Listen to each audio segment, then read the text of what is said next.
Bismillahirrahmanirrahim. Assalamualaikum warahmatullahi wabarakatuh. Innal hamdalillah nahmaduhu wa nasta'inuhu wa nastaghfiruh wa na'udzu billahi min syururi anfusina wa sayyiati a'malina.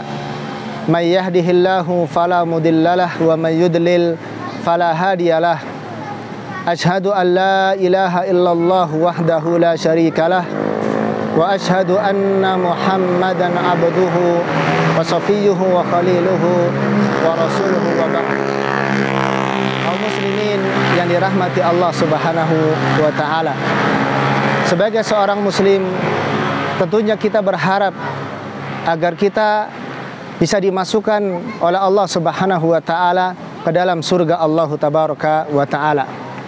Bahkan sebagai seorang muslim, maka kita harus menjadikan cita-cita kita yang paling tinggi adalah untuk masuk ke dalam surga Allah Subhanahu wa taala. Karena surga merupakan tempat tinggal kita yang sebenarnya. Surga merupakan tempat kita mendapatkan kebahagiaan yang sebenar-benarnya. Maka Rasulullah sallallahu alaihi wasallam telah memberitahukan kepada kita, memberikan petunjuk kepada kita agar bagaimana kita bisa menempuh ke dalam surga, menuju ke dalam surga dengan cara yang mudah. Nabi sallallahu alaihi wasallam bersabda dalam sebuah hadis yang diriwayatkan dari sahabat Abu Darda radhiyallahu taala anhu, di mana beliau mengatakan, aku mendengar Nabi sallallahu alaihi wasallam bersabda, man salaka tariqan yaltamisu fihi ilman sahalallahu lahu bihi tariqan ilal jannah wa innal malaikata la tad'u ajnihataha li talabil ilmi ridon bima yasna wa innal alima yastaghfiru man fis samawati wa man fil ard hatta al hitan fil ma'i. Nabi sallallahu alaihi wasallam beliau bersabda, barang siapa yang dia menempuh jalan untuk menuntut ilmu, maka Allah Subhanahu wa taala akan mudahkan jalan baginya menuju surga Allah tabaraka wa taala. Dan sesungguhnya para malaikat, mereka meletakkan sayap-sayapnya untuk para thalabul ilmi, ridho dengan apa yang dilakukan oleh para thalibul ilmi. Wa innal alima la yastaghfiru man fis samawati wa man fil ard. Bahkan orang yang berilmu akan dimintakan ampun oleh seluruh penduduk langit dan penduduk bumi. Bahkan Nabi sallallahu alaihi wasallam bersabda, hattal hitana fil ma'i, sampai-sampai ikan laut yang ada di air, ikan yang ada di lautan memintakan ampun kepada Allah Subhanahu wa taala untuk seorang yang berilmu.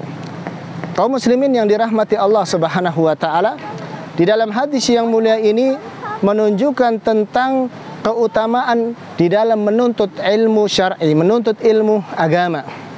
Dan juga di dalam hadis ini juga menunjukkan tentang petunjuk Rasulullah sallallahu alaihi wasallam kepada umatnya agar mereka bisa mendapatkan kemudahan jalan menuju surga, yaitu dengan jalan menuntut ilmu.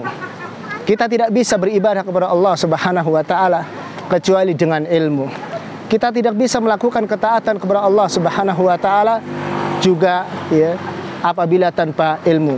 Maka jalan bagi kita untuk bisa masuk ke dalam surga, yang masuk ke dalam surga itu dengan melakukan ketaatan kepada Allah Subhanahu wa taala, dengan melakukan ibadah kepada Allah Subhanahu wa taala, tidak lain adalah dengan jalan kita berilmu, dengan jalan kita menuntut ilmu syar'i. Allah Subhanahu wa taala telah menyebutkan tentang keutamaan orang yang menuntut ilmu agama dan juga tentang keutamaan orang yang berilmu di dalam Al-Qur'anul Karim. Allah Subhanahu wa taala berfirman, innama yakhshallaha min ibadihil ulama. Tidaklah yang paling takut kepada Allah Subhanahu wa taala di antara hamba Allah hanyalah para ulama. Mereka lah yang memiliki rasa khasyah, rasa takut kepada Allah Subhanahu wa taala. Jadi marilah kaum muslimin yang dirahmati Allah, ikhwas sekalian, kita semangat ya, di dalam menuntut ilmu agama ini agar kita bisa mendapatkan kemudahan dari Allah Subhanahu wa taala untuk masuk ke dalam surga yang kita inginkan, ke dalam surga yang kita cita-citakan, yang tidak bisa kita dapatkan kecuali dengan kita berilmu, dengan kita menuntut ilmu agama untuk menopang ibadah dan ketaatan kita kepada Allah Subhanahu wa taala. Aqulu qouli hadza wa sallallahu ala nabiyyina Muhammadin. Assalamualaikum warahmatullahi wabarakatuh.